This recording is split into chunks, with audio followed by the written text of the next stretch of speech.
Hi everyone, welcome back to our channel. आज की video में हम डिस्कस करेंगे पूर्व फ्लेक्सीबैक लिमिटेड के आईपीओ के बारे में। ये एक एसएमई आईपीओ है एंड हम डिस्कस करेंगे कंपनी क्या है, क्या करती है, आईपीओ की क्या डिटेल्स है एंड आपको इसके अंदर इन्वेस्ट करना चाहिए या नहीं। ये एक बुक बिल्ड इशू है एंड आईपीओ का टोटल साइज है 40.21 crore rupees and company completely fresh issue के थ्रू ये पैसे रेस कर रही है। आईपीओ ओपन होगा 27 को, क्लोज होगा 29 को। आईपीओ के शेयर्स की अलॉटमेंट फाइनलाइज होगी 1 मार्च को एंड शेयर एनएसई पे लिस्ट होगा 5 मार्च को। क्योंकि आईपीओ बुक बिल्ड इशू है तो इसका प्राइस बैंड है 70 rupees to 71 rupees per share and एक लॉट के अंदर 1600 शेयर्स है एंड आपकी मिनिमम इन्वेस्टमेंट अमाउंट रहेगी 1,13,600 रुपीज। ये तो कोई आईपीओ की डिटेल्स। अब डिस्कस करते हैं कंपनी एग्जैक्टली क्या करती है।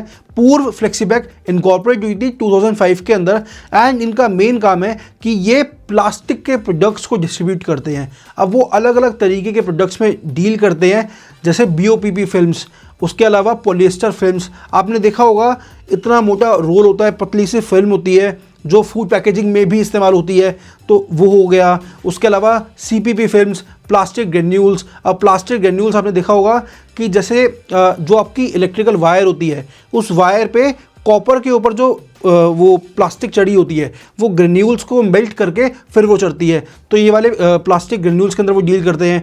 उसके अलावा इंक्स हो गई, एडेसिव्स हो गए, मास्टर बैचेस हो गए। मास्टर बैचेस भी प्लास्टिक ग्रेन्यूल्स की तरह ही होते हैं। उसके अलावा ethyl acetate and titanium dioxide, इन सारे प्रोडक्ट्स को ये डिस्ट्रीब्यूट करते हैं। अब जैसा मैंने बताया कि ये अलग अलग प्रोडक्ट्स में डील कर रहे हैं। एक तरफ ये फिल्म्स में डील कर रहे हैं जो कि फूड की पैकेजिंग में यूज़ हो सकती है। उसके अलावा ये प्लास्टिक ग्रेन्यूल्स में डील कर रहे हैं जो कि इलेक्ट्रिक वायर की मैन्युफैक्चरिंग में यूज़ हो सकती है।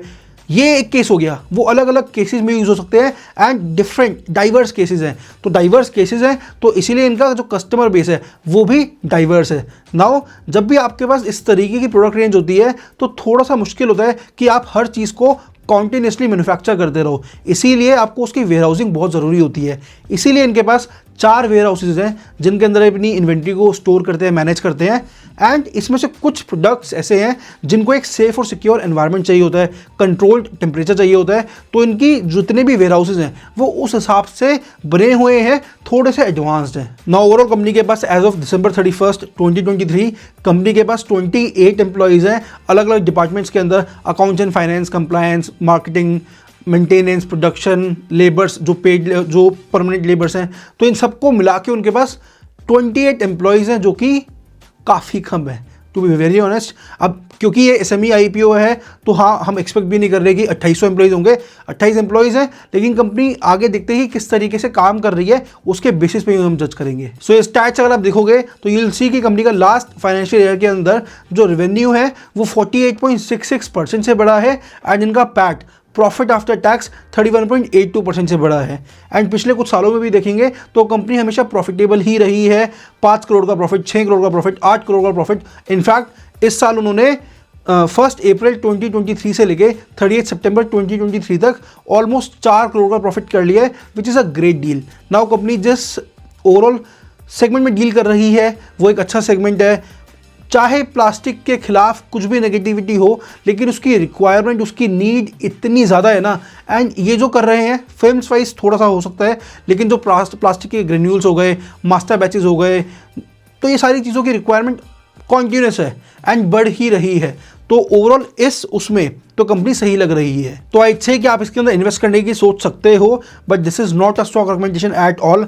ये वीडियो आपकी हेल्प कर रही है रिसर्च करने में कि ओके ये कंपनी किस तरीके से है।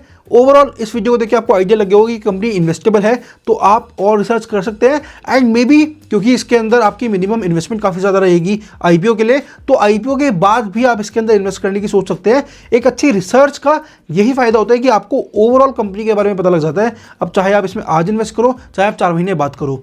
नाउ एक बात मैं आपको और बता दूँ कि ये पूर्व ग्रुप की एक कंपनी है। पूर्व ग्रुप इनकी पेरेंट कंपनी है एंड पूर्व ग्रुप की एक कंपनी और है कूल कैप्स, जो कि लिस्टेड है एंड पूर्व फ्लेक्सीबैक का उसके अंदर 62% शेयर भी है। तो वो कंपनी अच्छे तरीके से काम कर रही है, अच्छे तरीके से परफॉर्म कर रही है।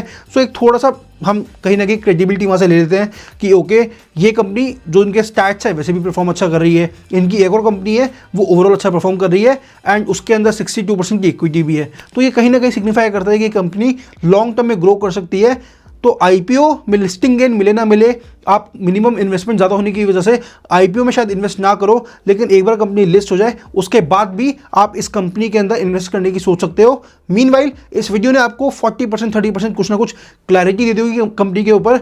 मैं कहूँगा आप 3-4 वीडियोस और देखो और आप रिसर्च करो, एंड इसकी इस तरीके से रिसर्च कर लो कि भाई आपको अगर 100 करोड़ रुपये भी इन्वेस्ट करना है ना, तब भी आप डिसीजन ले पाओ।